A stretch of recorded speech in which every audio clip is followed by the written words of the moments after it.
Bago magsimula po ang lahat, pakiayos mo na ang inyong upuan at pakipulot ng basura na nakikita ninyo sa inyong harapan at itapon ito sa basurahan.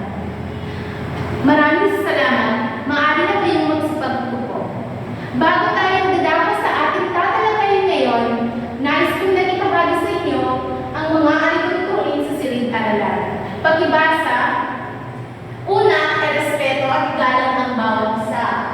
Pangalawa, makinig sa guro at huwag mahilo. May nais ko ba kayong idagdag? Kung wala na, ngayon naman gusto kong malaman kung sino ang lumiban sa klase. May lumiban ba? Magaling. Bigyan niyo ang inyong sarili ng 3 palakpak. Sa ngayon, may hinanda akong sayaw na ang pamagat ay kung ikaw ay masaya. Magsipagtayo ang lahat.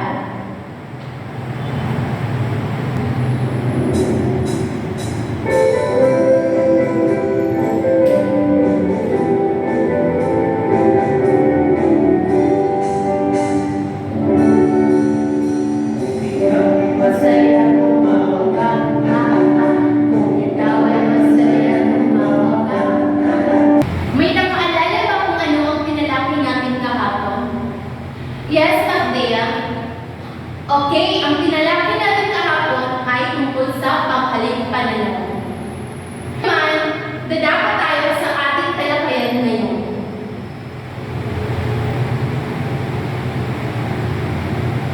Ang tatalakayan natin ngayon, mga panghaling na pananaw. Pakibasa ang ating layunin. Pagkatapos ng 45 minuto, ang mga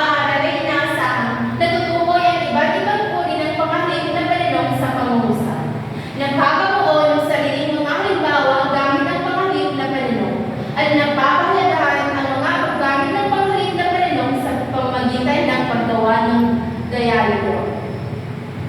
Ngayon, ano ang mga panghalip pananaw? Ang panghalip pananaw ay mga salitang ginagamit sa pagtatanong upang pumalili sa pangalan. May iba't ibang uri ng mga panghalip pananaw. Dito, ang una,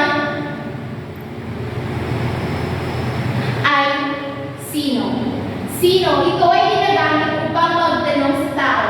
Ang halimbawa nito, sino ang guro mo sa Pilipino? Ang pangalawa naman ay ano? Ito ay ginagamit upang magtanong tungkol sa bagay, pangyayari o konsepto. Ang halimbawa nito ay ano ang paborito mong pagkain? Ang panglima ay kailan. Ito ay ginagamit sa pagtatanong tungkol sa petsa o panahon. Ang halimbawa nito, kailan magbibigay ng perang pagbayad ng ilaw si Danilo.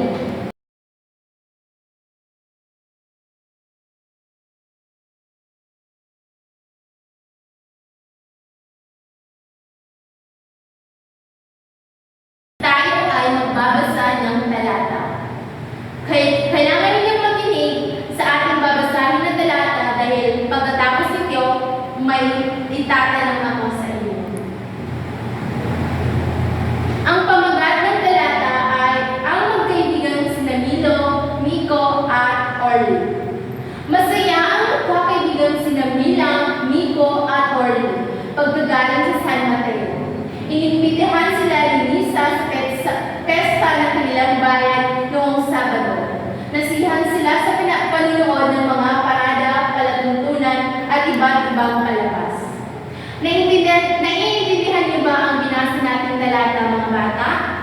Okay, dahil naiintindihan niyo ang binasa nating talata, may itatanong ako sa inyo.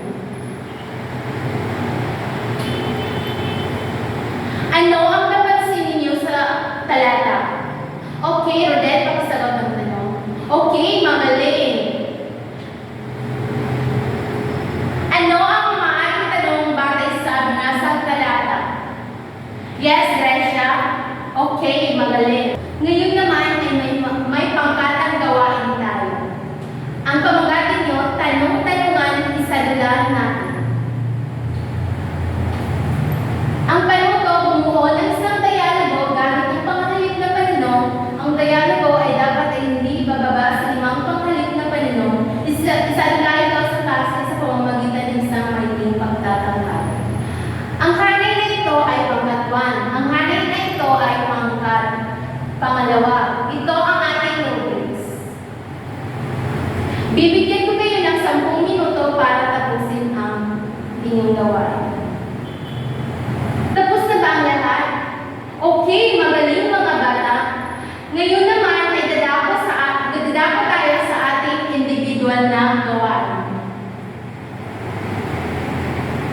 Bibigyan ko kayo ng 5 minuto para sagutan ang ating gawain. Basahin na natin ang panuto. Salungguhitan ang gustong panghalip na pananong para mabuo ang tamang pangungusap. Tapos na ba ang lahat? Okay. Sinong sasagot ng unang tanong? Okay, Dresha? Okay, magaling. Para sa gawain ito, basahin ang sumusunod na mga pangungusap, bumuo ng pangungusap na patanong mula sa pangungusap. Gamit ang mga panghalip na pananong, isulat ang inyong mga sagot sa padlang. Bibigyan ko kayo ng 10 minuto para tapusin ang gawain. Tapos na ba kayo lahat? Okay, maaari na ipasa ang inyong mga gawain.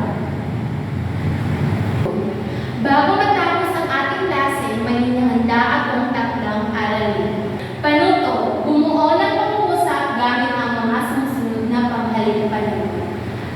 Pakisulat nila sa inyong mga papel. Tapos na ba kayong sumulat ng takdang aralin? Iyan, tayo ay magsipagtayo sa ating panalangin. Amen. Paalam mga